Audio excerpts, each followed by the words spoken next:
This is not breaking news. This is not a scandal. This is not about one person. What you are watching right now is quieter than that and far more dangerous, because this is what happens when a modern state loses something it assumed it owned forever. Not power, not weapons, not even legitimacy. Control. Not all at once, not loudly, but system by system, layer by layer. And when that happens, the collapse doesn't begin at the top. It begins underneath, in places most people are trained not to look. Tonight, I'm not here to tell you what just happened. I'm here to show you how something stopped working and why that matters far beyond one country, one night, or one headline. If you stay with me, you'll see the pattern. And once you see it, you can't unsee it. Because the next question isn't whether this spreads, it's how fast. Stay with me. For a long time, we were taught to believe that states are held together by force, by uniforms, by prisons, by fear. But that's not what actually keeps a system standing. What truly controls a modern state is coordination, the ability to move money, information, fuel, and obedience at the same time, quietly, reliably, every day. When that coordination works, power looks solid, even permanent. But when it breaks, force becomes irrelevant, because force cannot replace timing. It cannot replace trust. And it cannot replace belief that tomorrow will function roughly like today. What we are watching now is a system where coordination failed in multiple layers at once. Economic flow stalled. Information control fractured. Security loyalty thinned. Narrative authority evaporated. And none of that required a single decisive blow. That's the part that matters. This is not about who rules. It's about whether the machinery of rule still responds. And once a system loses that responsiveness, it doesn't fall the way we expect. It slides, slowly at first, then everywhere. And the most dangerous phase is the one where it still looks intact. That's where we're going next. For years, the change was subtle enough to ignore. Before, when pressure built, the system absorbed it. Protests came and went. Sanctions tightened and loosened. Shortages appeared, then were managed. That was the old pattern. Stress, response, stability restored. But quietly, something shifted. Control stopped being proactive. It became reactive, then symbolic. Before, disruption was localized. Now it's synchronized. Before, anger was fragmented. Now it aligned. And the most dangerous part is that none of this felt dramatic in real time. No single announcement, no singular collapse, just routines failing to restart. When internet access disappears briefly, people adapt. When prices spike temporarily, people endure. When security forces hesitate once, it's dismissed. But when all of those things happen together, even briefly, the system reveals something it can't take back. It shows that compliance is optional. That coordination can move without permission. That fear no longer travels faster than information. And once people experience that, even for a night, the old rules stop working. That realization doesn't announce itself, it spreads quietly. Which is why what came next didn't begin as a crisis. It began as a test. What happened next looked, at first, like a single shock. A sudden surge. Crowds converging, key corridors blocked, facilities overwhelmed. From the outside, it was framed as disorder. A spike in unrest, a moment that would pass. But that framing missed the signal, because this wasn't random. It was coordinated without appearing centralized. People moved toward the same points at the same time, not because they were told to, but because the system's pressure points were already known. Security protocols assumed fragmentation. They were built to isolate, to disperse, to exhaust. Instead, they faced density, numbers that exceeded response capacity. Moments where command lagged just long enough to matter. When information control snapped, even briefly, the blackout didn't create silence. It created proof. Proof that the system needed darkness to function. That single night wasn't decisive on its own. It didn't end anything, but it exposed something irreversible, that the machinery could be stalled from below.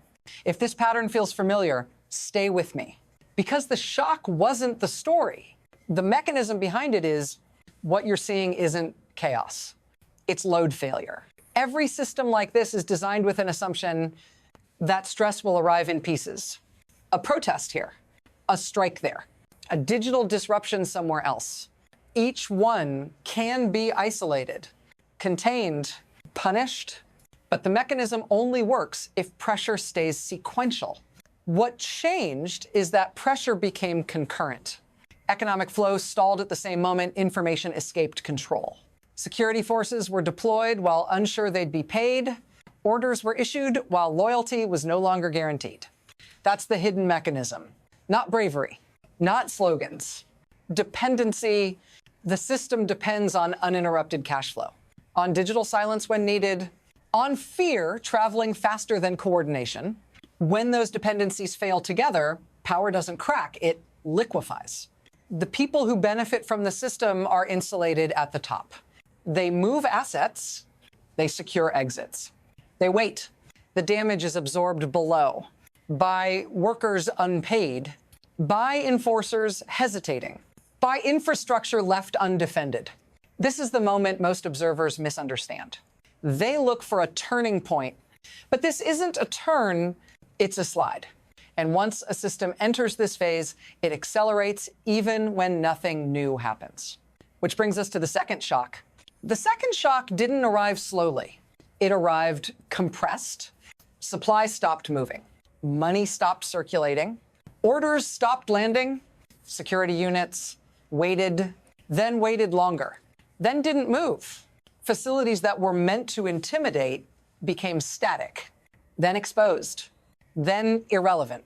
The response pattern broke down faster than anyone expected, not because resistance was stronger, but because the system couldn't synchronize itself in time. Short windows mattered. Minutes mattered. Gaps widened. When fuel can't be moved, presence collapses. When salaries are uncertain, obedience thins. When communication fails, fear stops propagating. Everything that once worked independently now failed together. This is where acceleration begins. Because systems like this are not designed to recover under simultaneous stress, they are designed to deter it. Once deterrence fails, every delay multiplies the next one. And here's the part most people miss. No dramatic escalation is required anymore. The machinery is already moving downhill. What comes next is not abstract. It's personal. This is the moment where it stops being theoretical. Because when systems fail this way, they don't fail for everyone at once. They fail unevenly. And eventually, they reach you. You feel it when routines break. When basic services become unpredictable. When work doesn't pay on time. When rules are enforced one day and ignored the next. You notice it when authority hesitates. When enforcement looks uncertain. When compliance feels optional, not because you're brave, but because the system no longer feels real. That uncertainty is exhausting. It forces people to improvise, to coordinate informally, to rely on each other instead of institutions. And once that happens, the social contract quietly rewrites itself. You don't announce that shift. You adapt to it. This is why systems fear this phase more than open rebellion, because it spreads through daily life, through decisions you didn't plan to make. If you're still watching, you already understand this isn't distant. It's familiar, and the reason it matters is simple. What breaks locally doesn't stay local. Once a system like this destabilizes, it doesn't stop at the border, because modern power isn't contained by geography. It's routed through supply chains, energy corridors, financial shortcuts, security dependencies. When one node fails, pressure redistributes. Energy flows reroute or don't. Trade pauses or fractures. Allies recalculate quietly. Adversaries hedge. What looked like a domestic breakdown becomes an international variable. Supply interruptions ripple outward. Markets adjust before governments do. Security partners reassess assumptions they thought were settled. And here's the uncomfortable part. External actors don't need to intervene for this to matter. Instability alone is enough, because uncertainty forces choices. Delay becomes risk. Waiting becomes exposure. And suddenly, a system that once absorbed pressure is now producing it. This is where the story leaves the frame of one country entirely. Because once coordination collapses in one place, every connected system has to decide how much failure it can tolerate. Some adapt, some disengage, some prepare for outcomes they won't name out loud, and none of those paths are neutral. Which brings us to the future, where acceleration replaces reaction. From here, the future stops being linear. When a system reaches this stage, there are only 3 paths forward. None of them are clean. None of them are guaranteed. The first is adjustment, partial repair, limited concessions, enough coordination restored to slow the slide without reversing it. This path buys time, but it also locks in fragility because the underlying dependencies remain exposed. The second path is erosion. No dramatic collapse, just continued leakage, more delays, more informal workarounds, more authority exercised selectively. Life continues but thinner, more uncertain. This is the most common outcome, and the hardest to detect until it's entrenched.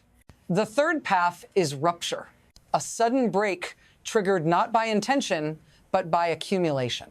One shortage too many, one delayed payment, one miscalculation at the edge. When that happens, control doesn't degrade, it disappears. What matters is that none of these paths are chosen, they emerge. And the acceleration now comes from something no actor controls anymore: the speed at which confidence evaporates. We're not at the end of this story. We're at the moment where outcomes stop being managed, which leaves one final question.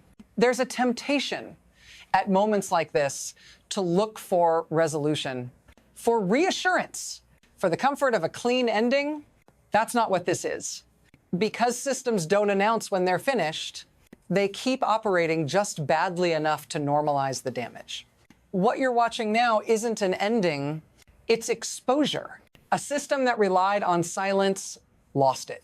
A system that relied on money ran out of it.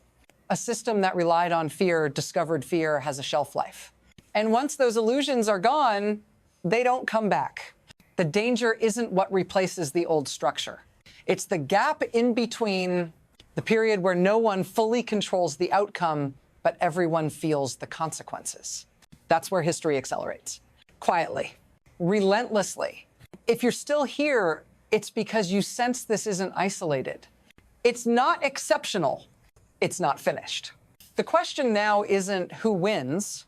It's how many systems are closer to this edge than we're willing to admit. We'll keep tracing that line, because the next story doesn't start with collapse. It starts with recognition. Stay with me.